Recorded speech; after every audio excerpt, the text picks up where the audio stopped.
Vikings के era में दी जाने वाली एक ऐसी खौफनाक पनिशमेंट जिसके बारे में सिर्फ सुन के ही उस वक्त के लोगों की हालत खराब हो जाती थी। ये बात है 8th एंड 9th सेंचुरीज की, जब दुनिया में वाइकिंग्स का राज चलता था। वाइकिंग्स उन वॉरियर्स को कहा जाता है जो समुद्र के थ्रू ट्रैवलिंग किया करते थे एंड ये स्कैंडिनेविया से बिलोंग करते थे एंड इनमें बहुत सारी क्वालिटीज होती थी, जैसे कि ये स्किल्ड फाइटर्स हुआ करते थे एंड ये बहुत ब्रेव होते थे। सामने चाहे कितनी भी बड़ी प्रॉब्लम्स आ जाए, लेकिन ये बिना डरे उन सारे प्रॉब्लम्स का सामना करते थे। इसके अलावा इनके पास farming, ship building and craftsman जैसी और भी दूसरी स्किल्स हुआ करती थी। ये नेविगेट करने में भी बहुत अच्छे थे एंड इसके अलावा ये बहुत इंटेलिजेंट भी हुआ करते थे एंड ये दुनिया के किसी भी कोने में क्यों ना चले जाए तो भी ये खुद को उस एनवायरनमेंट में अच्छी तरह अडेप्ट कर लेते थे। वाइकिंग्स अपनी वैल्यूज की बहुत इज्जत करते थे और वो सम्मान के साथ जीते थे एंड वो अपने देवी देवताओं को भी बहुत पूजा करते थे, जैसे कि ओडिन, थॉर, लोकी, फ्रिज, फ्रेजा एक्सेट्रा। और इनके लिए इनके ट्रेडिशंस एंड इनकी फैमिलीज बहुत इंपॉर्टेंट हुआ करती थी। लेकिन एक और चीज है जो इनके लिए शायद इन सब चीजों से भी ज्यादा इंपॉर्टेंट थी एंड वो है लॉयल्टी। वो इसे बहुत ही पवित्र चीज माना करते थे एंड अगर कोई उनके साथ गद्दारी करता था तो उन्हें एक ऐसी खौफनाक सजा दी जाती थी जो मौत से भी ज्यादा बदतर हुआ करती थी। एंड ऐसा कहते हैं कि जिन भी लोगों को ये सजा सुनाई जाती थी वो वाइकिंग्स से डायरेक्ट मौत की भीख मांगते थे, जैसे कि उनका सर काट दिया जाए या फिर कुछ और, ताकि वो उस खौफनाक सजा से बच सके। ये पनिशमेंट इतनी खौफनाक इसलिए थी क्योंकि उसको देने का तरीका ही इतना बदतर था कि उसे देख के ही किसी की भी हालत खराब हो जाए। सो चलो अब बात करते हैं कि आखिर उस पनिशमेंट को दिया कैसे जाता था। सो जिस भी इंसान पे ये पनिशमेंट एग्जीक्यूट किया जाता था उसे सबसे पहले जमीन पर लेटा दिया जाता था। उसके बाद उसके हाथों को और पैरों को बांध दिया जाता था ताकि वो इंसान ज्यादा हिलडुल ना सके। उसके बाद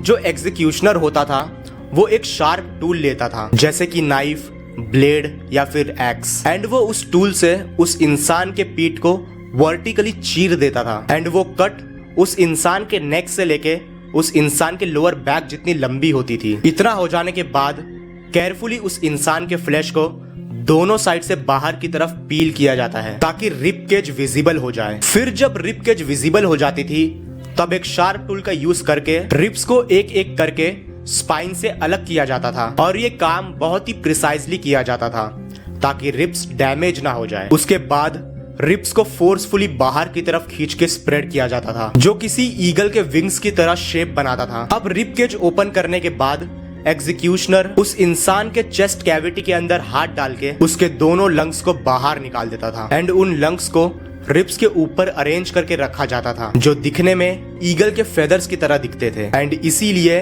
इस पनिशमेंट को ब्लड ईगल के नाम से जाना जाता था। एंड इतना ही नहीं बल्कि कुछ केसेस में तो उस इंसान के जख्मों पे नमक भी डाला जाता था। अब आप लोग सिर्फ एक बार इमेजिन करके देखो कि जिस इंसान के साथ ये सारी चीजें होती थी उस इंसान का हाल क्या होता होगा। इस प्रोसेस के दौरान विक्टिम की दर्द के मारे हालत खराब होती रहती है एंड फिर एक्सट्रीम ब्लड लॉस के कारण उसकी डेथ हो जाती है। लेकिन जिनकी डेथ तुरंत नहीं होती थी, जो कुछ और लंबे टाइम तक जिंदा रहते थे, उनकी हालत तो और भी बुरी होती है, क्योंकि जिनकी डेथ हो जाती थी वो एटलीस्ट उस दर्द से फ्री हो जाते थे। लेकिन जिनकी नहीं होती है उन्हें और भी लंबे टाइम तक उस दर्द को सहना पड़ता था। अब वाइकिंग्स इस पनिशमेंट को एक रिचुअल की तरह फॉलो करते थे एंड जो इसके विक्टिम्स होते थे वाइकिंग्स उन्हें एक बलिदान की तरह देते थे अपने देवता ओडिन को। एंड इस पनिशमेंट से वाइकिंग्स अपने दुश्मनों में अपना डर बनाए रखते थे कि अगर कोई भी उनसे दुश्मनी मोलेगा या फिर उनसे गद्दारी करेगा तो उसका भी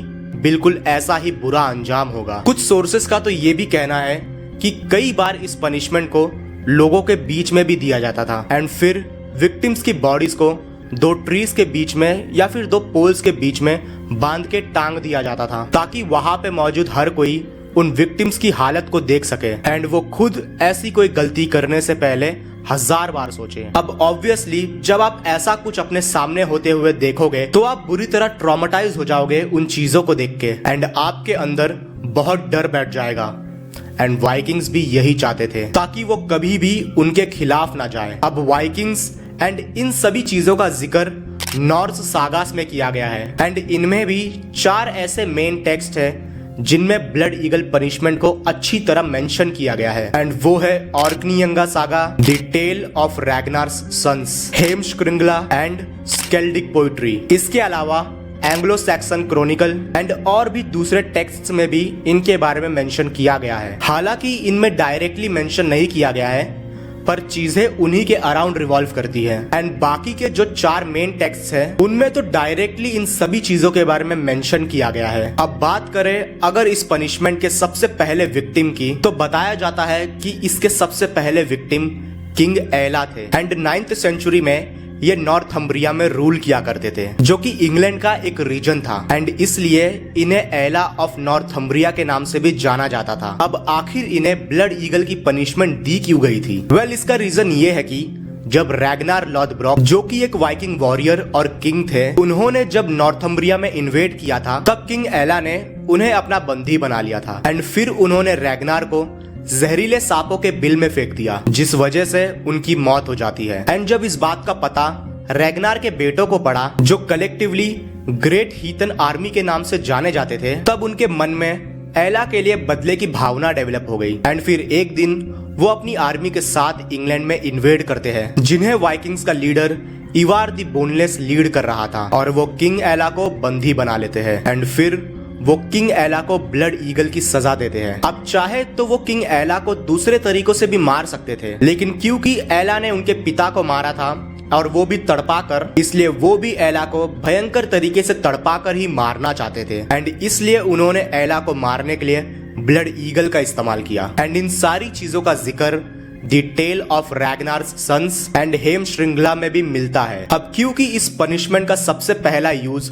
रैग्नार के बेटों ने किया था किसी को पनिश करने के लिए, तो शायद आप लोगों को लग रहा होगा कि इस भयंकर पनिशमेंट का इन्वेंशन भी रैग्नार के बेटों ने ही या फिर उन वाइकिंग्स में से ही किसी ने किया होगा। वेल, अगर आप ऐसा सोच रहे हो तो मैं आपको बता दूं कि इसका कोई प्रॉपर एविडेंस नहीं है जो ये बता सके कि किसने इस पनिशमेंट को इन्वेंट किया था या फिर ये किसका आइडिया था, और ना ही ऐसा कोई प्रॉपर एविडेंस है जो ये बता सके कि इसके सबसे पहले विक्टिम एला ही थे। बट ऐसा माना जाता है कि इसके सबसे पहले विक्टिम किंग एला ही थे। एंड जहां तक बात है पनिशमेंट की, तो शायद वाइकिंग्स ने ऐसे किसी पनिशमेंट के बारे में कहीं से सुना होगा, एंड क्योंकि ये इतनी ब्रूटल थी एंड उनमें इतना गुस्सा भरा हुआ था, इसलिए उन्होंने इसे किंग एला के ऊपर ही एग्जीक्यूट कर दिया। इसके बाद बारी आती है हाफडन लॉन्गलेग की, जो नॉर्वे के किंग हैरल्ड फेयरहेयर के बेटे थे, एंड इन्हें ब्लड ईगल की पनिशमेंट इसलिए दी जाती है क्योंकि इन्होंने ऑर्कनी के रूलर अर्ल रॉग्नवेल्ड एस्टिनसन को जान से मार दिया था। इसका रीजन ये था कि हाफडन ऑर्कनी आइलैंड्स को अपने कंट्रोल में लेना चाहते थे। बाय द वे, अर्ल हाफडन के पिता किंग हैरल्ड के अच्छे दोस्त थे, लेकिन पावर पाने के चक्कर में हाफडन ने अपने पिता के दोस्त को मार दिया। अब इस स्टोरी में एंट्री होती है अर्ल के बेटे इनार रॉग्नवेल्डरसन, जिनको इनके निकनेम टॉर्फ इनार के नाम से भी जाना जाता है। अब जैसा कि मैंने आपको बताया कि वाइकिंग्स के लिए लॉयल्टी बहुत ही इंपॉर्टेंट चीज होती है, एंड जब हाफडन ने टॉर्फ के पिता को मारा तब उसने इसे एक बिट्रेयल की नजर से देखा, एंड ऑल्सो ये एक डायरेक्ट अटैक भी था इनकी फैमिली के स्टेटस एंड लेगेसी पे। एंड अब टॉर्फ रिवेंज चाहता था, इसलिए उसने हाफडन को ब्लड ईगल की पनिशमेंट दी। इससे उसके पिता को जस्टिस भी मिली, एंड इस रिवेंज ने एक क्लियर मैसेज भी कन्वे कर दिया था कि अगर कोई भी गद्दारी करेगा तो उसका भी यही अंजाम होगा। हाफडन की मौत एक बहुत ही शर्मनाक मौत थी, एंड उसके बॉडी की हालत भी बहुत खराब हो गई थी। इसलिए वाइकिंग्स का ऐसा मानना था कि इस तरह की मौत की वजह से हाफडन की आत्मा कभी भी वॉरियर्स की आफ्टर लाइफ वेलहला में नहीं जा पाएगी। एंड इन सारी चीजों का जिक्र ऑर्कनियंगा सागा में मिलता है। इसके अलावा एक और नाम सामने आता है जिसे ब्लड ईगल की पनिशमेंट दी गई थी, एंड वो है मेलगुआलाई। इनके बारे में ऐसा कहते हैं कि ये एक आयरिश चीफ्टेन या फिर एक लोकल रूलर थे 9th या 10th सेंचुरी के बीच में, एंड ये वाइकिंग्स के साथ किसी कॉन्फ्लिक्ट में इन्वॉल्व हो गए थे, जिस वजह से वाइकिंग्स ने इन्हें ब्लड ईगल की पनिशमेंट दे दी। एंड इनकी स्टोरी को द 3 फ्रैगमेंट्स ऑफ एनल्स में भी मेंशन किया गया है। बाय द वे, इन्हें सच में ये पनिशमेंट दी गई थी कि नहीं, ये एक डिबेटेबल टॉपिक है। कुछ मानते हैं कि ये भी उस पनिशमेंट का शिकार बने थे, एंड कुछ लोग मानते हैं कि उन्हें वो पनिशमेंट नहीं दी गई थी। सो इस बारे में कुछ भी एग्जैक्टली बता पाना बहुत मुश्किल है। सो ये थी स्टोरी एक भयानक पनिशमेंट ब्लड ईगल की, जो कि वाइकिंग्स के कल्चर का एक पार्ट है। वाइकिंग्स के ऊपर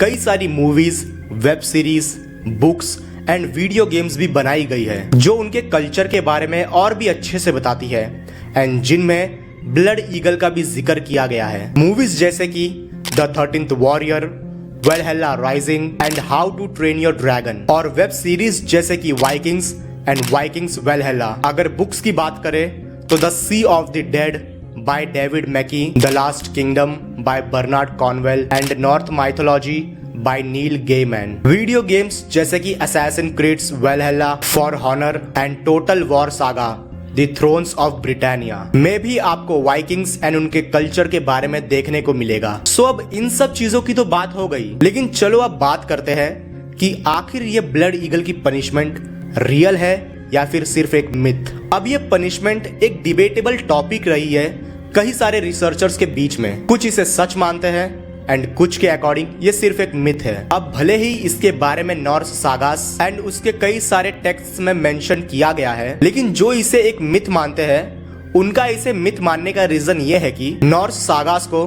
वाइकिंग एज से कई सेंचुरीज बाद लिखा गया था एंड कई बार ऐसा होता है कि लोग और ड्रामा ऐड करने के लिए उसमें अपने साइड से भी बहुत सी चीजें एक्स्ट्रा ऐड कर देते हैं जो असलियत में कभी हुई ही नहीं थी। इसके अलावा कुछ का ये मानना है कि शायद लोगों को पनिशमेंट दी जाती थी लेकिन वैसे नहीं जैसा बताया जाता है। हो सकता है कि पनिशमेंट किसी और तरीके से दी जाती हो लेकिन उसे ओवर एग्जैचुरेट करके बताया गया होगा। बेसिकली बात कुछ और थी और बताया कुछ और गया। इसके अलावा आज तक कोई भी ऐसा प्रॉपर आर्कोलॉजिकल एविडेंस नहीं मिला है जिससे ये साबित हो जाए कि हाँ उस टाइम पे सच में ऐसी कोई सजा दी जाती थी। इसके अलावा अगर मेडिकल टर्म्स की सुने तो इस पनिशमेंट को देना पॉसिबल नहीं है क्योंकि ये पनिशमेंट एक टाइम कंज्यूमिंग प्रोसेस है। सो इस प्रोसेस के एंड तक कोई इंसान जिंदा बच ही नहीं सकता है। इस प्रोसेस के बीच में ही उसकी मौत हो जाएगी due to fatal blood loss and physical trauma. अब क्योंकि ये पनिशमेंट विक्टिम को दर्दनाक पेन देने के लिए दिया जाता था, लेकिन अगर विक्टिम बीच में ही अपना दम तोड़ देता था तो उसके बाद के प्रोसेस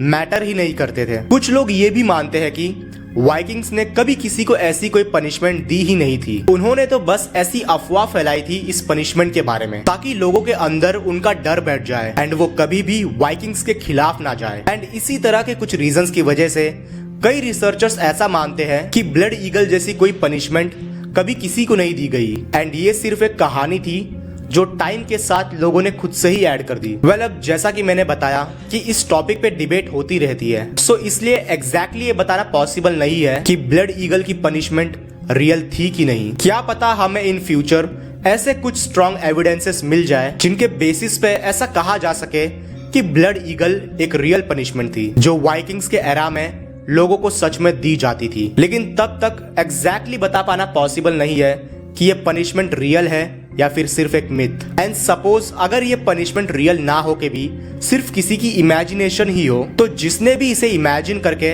इसे टेक्स्ट में ऐड किया होगा तो सोचो उसने इंसानों को सजा देने के लिए क्या क्या क्रिएटिव तरीके ढूंढे हैं। सो फ्रेंड्स, ये थी स्टोरी ब्लड ईगल की। आई होप आपको ये वीडियो पसंद आई हो एंड अगर आई हो तो आपको तो पता है कि आपको क्या करना है। कमेंट्स में आप अपने ओपिनियंस जरूर शेयर करना कि आप क्या सोचते हो इस पनिशमेंट के बारे में। ऑल्सो बताना कि आपको और किन टॉपिक्स पे वीडियोस चाहिए। बाकी तब तक के लिए मैं मिलता हूँ आपसे एक न्यू वीडियो में एक न्यू टॉपिक के साथ।